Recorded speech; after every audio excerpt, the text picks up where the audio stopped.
ಲೋಕ ಚುನಾವಣಾ ಪ್ರಚಾರದಲ್ಲಿ ಯತ್ನಾಳ್ ಫುಲ್ ಸೈಲೆಂಟ್ ಆಗಿದ್ದಾರೆ. ಜಿಗಜಿಣಗಿ ಪರ ಪ್ರಚಾರದಲ್ಲಿ ಕಾಣಿಸಿಕೊಳ್ತಾನೆ ಇಲ್ಲ ಶಾಸಕ ಯತ್ನಾಳ್. ನೋಡಿ, ಬಿಜೆಪಿಯ ಫೈರ್ ಬ್ರ್ಯಾಂಡ್ ಎಂಎಲ್ಎ ಯತ್ನಾಳ್ ಎಲ್ಲಿ ಹೋದ್ರು? ಅಲ್ಲಿ ತಮ್ಮ ಹಸುಗಳ ಜೊತೆ ಕಾಲ ಕಳೀತಾ ಇದ್ದಾರೆ, ಮೇವು ಇವೆಲ್ಲ ಹಾಕೊಳ್ತಾ ಇದ್ದಾರೆ ಅಲ್ಲಿ. ಬಟ್ ಪ್ರಚಾರಕ್ಕೆ ಬರ್ತಾ ಇಲ್ಲ. ಯಾಕೆ? ಕಳೆದ ಬಾರಿ ಬಿಜೆಪಿ ಅನೇಕ ಶಾಸಕರು ಜಿಗಜಿಣಗಿಗೆ ಸಾಥ್ ಕೊಟ್ಟಿದ್ರು. ಈ ಬಾರಿ ಮಾತ್ರ ರಮೇಶ್ ಜಿಗಜಿಣಗಿ ಏಕಾಂಗಿ ಹೋರಾಟ ಮಾಡ್ತಿದ್ದಾರೆ. ಬಹಳ ಹಿರಿಯ ಶಾಸಕರು. ಹ್ಯಾಟ್ರಿಕ್ ಗೆಲುವು ಈ ಬಾರಿ ನಿರೀಕ್ಷೆಯಲ್ಲಿದ್ದಾರೆ. ಅಂದರೆ ಹ್ಯಾಟ್ರಿಕ್ ಆಲ್ರೆಡಿ ಹೊಡೆದಾಗಿದೆ ಅವರು.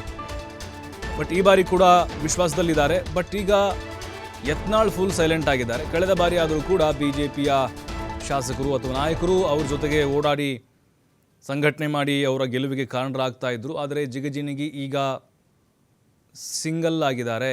ಜಿಲ್ಲಾಧ್ಯಕ್ಷರು, ಕೆಲ ಮುಖಂಡರು ಮಾತ್ರ ಜಿಗಜಿಣಗಿಗೆ ಸಾಥ್ ಕೊಟ್ಟಿದ್ದಾರೆ. ನೋಡಿ, ಇಲ್ಲಿ ವಿಜಯಪುರದಲ್ಲಿ ಜಿಗಜಿಣಗಿ ಮತ್ತು ಯತ್ನಾಳ್ಗೆ ಆಗಿ ಬರಲ್ಲ. ಹಾವು ಮುಗಿಸಿ ಇದ್ದಂಗೆ ಏಕವಚನದಲ್ಲೇ ವಾಗ್ದಾಳಿ ನಡೆಸ್ಕೊಂಡು ಬಂದಂಥವ್ರು ಇಬ್ಬರು ಕೂಡ.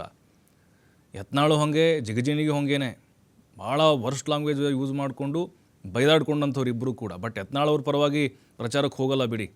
ಕಳೆದ ಬಾರಿ ಕೂಡ ಅಷ್ಟಕ್ಕಷ್ಟೇ. ಈ ಬಾರಿ ಕೂಡ ಅವರು ನಿರೀಕ್ಷೆನೂ ಅದನ್ನು ಜಿಗಜಿಣಗಿನೂ ಮಾಡಲ್ಲ. ಬಟ್ ಉಳಿದಂಥವರು ಕೂಡ ಅಷ್ಟೊಂದು ಇಲ್ಲಿ ಪಾತ್ರವನ್ನು ವಹಿಸ್ತಾ ಇಲ್ಲ. ಹಾಗಾಗಿ ಜಿಗಜಿಣಗಿ ಏಕಾಂಗಿ ಹೋರಾಟ ನಡೀತಾ ಇದೆ.